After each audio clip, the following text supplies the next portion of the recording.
This video is presented by Children and Young People with Disability Australia, or CYDA, and the Australian Government's National Office for Child Safety.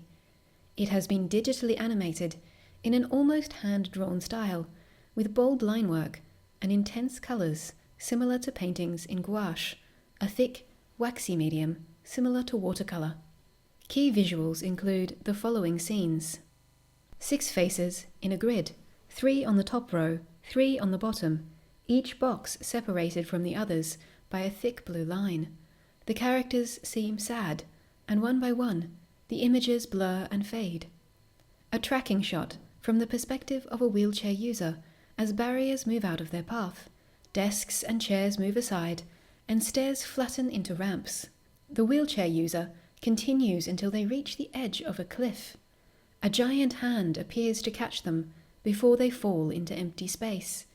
Gently, it lifts them up. 6 blocks appear that show the National Office for Child Safety building blocks. New blocks are added to make the numbers 1 to 10, which then squeeze together to form the foundation of a house. A notebook with images and words that appear in time with audio cues. The text is similar to pencil handwriting. An adult kneeling beside a child who is sitting at a desk. Over the child's head floats a curved meter showing their risk of abuse. This risk meter is a dial that shows levels of risk of harm from very low to very high. When the pair are alone in a closed room, it is high. When the door is open, there is a clear window to see through, and other people are present. The meter shows low risk, and the child relaxes. The hidden disability sunflower, first as a symbol on a badge, then as a fan to wave away large, creepy shadows. People submitting complaints in 3 ways. A young person dropping a letter into a box. A young person filling out a form. An adult making a phone call. A young person relaxing on a lime green beanbag in a quiet space. A lamp glows with gentle yellow light. The shot moves back to show an adult and 2 young people. 3 young First Nations people with warm, dark skin tones, linking hands, forming a circle. Carers supporting young people in schools, sports clubs, and health centres. The video begins now. This video discusses child sexual abuse and may bring up strong feelings for some people. Please take care when watching. If you or someone you know has been impacted by child sexual abuse, you are not alone. There are services and resources available to help. You can find a list of support services on childsafety.gov.au. How can staff and volunteers create a safe space for children and young people with disability? The grid. Children and young people with disability are 3 to 4 times more likely than their non-disabled peers to experience physical violence, emotional abuse, neglect, and sexual violence. Creating safe spaces for children and young people with disability is essential for our well-being and empowerment. A safe space goes beyond physical spaces. The wheelchair scene. Of course, we want smooth paths, wide doorways, and ramps so we can join in without worrying about getting hurt. But a truly safe organisation also places importance on the prevention and response to child abuse. The catch. As a starting point, all organisations should be implementing the 10 national principles for child-safe organisations. The foundation. They provide a foundation for how organisations should keep children and young people safe. They are flexible and can be applied to a variety of organisational types, sizes, and capacities. A notebook. Organisations must have child safety policies and procedures in place. They could also have child safeguarding officers who are trained to respond to child abuse disclosures in a trauma-informed way.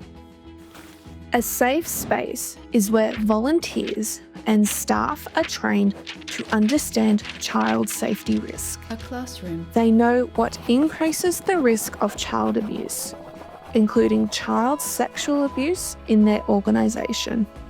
They understand general protective factors to reduce the risk of child abuse as well as disability-related protective factors, such as always seeking our consent before helping us with personal care. The sunflower. Volunteers and staff should know the signs of child abuse and grooming, and understand us as individuals so they can tell when something might be wrong.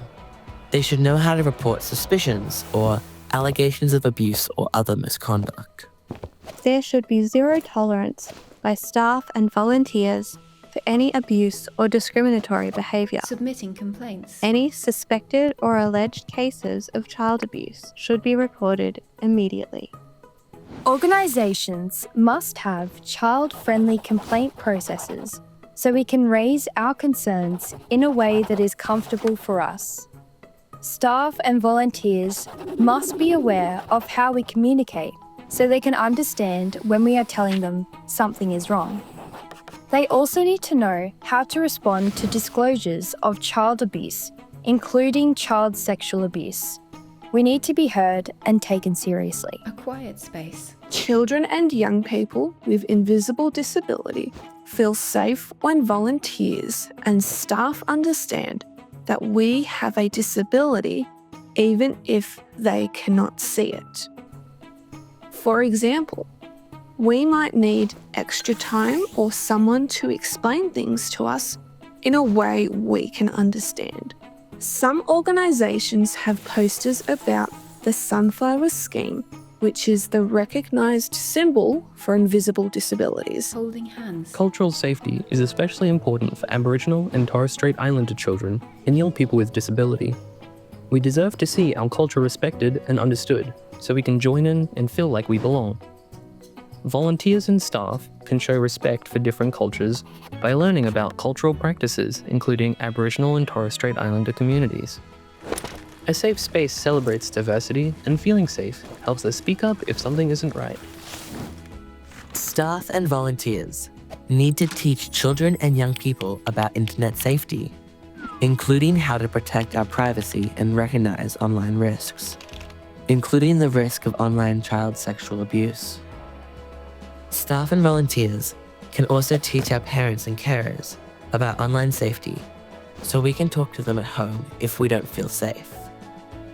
Children and young people should be informed about their rights. This includes knowledge about body parts, sex, consent, and respectful relationships, as well as child sexual abuse and harmful sexual behaviours displayed by children and young people. Talking early and often with us about these topics helps us build our safety skills and prevents harmful sexual behaviours from occurring. These conversations need to be appropriate for our age and stage of development, inclusive and accessible, and consider our unique context and characteristics. A notebook. Here are a few questions you can ask yourself to start thinking about the safety of the organisation you volunteer or work in. 1. Do I show respect and support the autonomy of the children and young people I work with by, for example, asking for consent when assisting them with self-care? 2. What steps can I and my organisation take to prevent child sexual abuse and other forms of abuse and misconduct? 3. If I see or hear something that is or might be child abuse, a breach of the organisation's code of conduct or child safety policy, do I know how to respond and report my concern? 4. How can I and my organisation better support children and young people from various cultural backgrounds to feel safe, respected, and included? 5. What can I and my organisation do to inform children and young people about their rights, including their right to be safe from abuse? Learn more about how organisations can implement the National Principles for Child Safe Organisations and prevent sexual, physical, and emotional abuse at childsafety.gov.au. The final screen shows the emblems of CIDA and the Australian Government's National Office for Child Safety, and the website www.childsafety.gov.au/what-we do. This is the end of the audio description.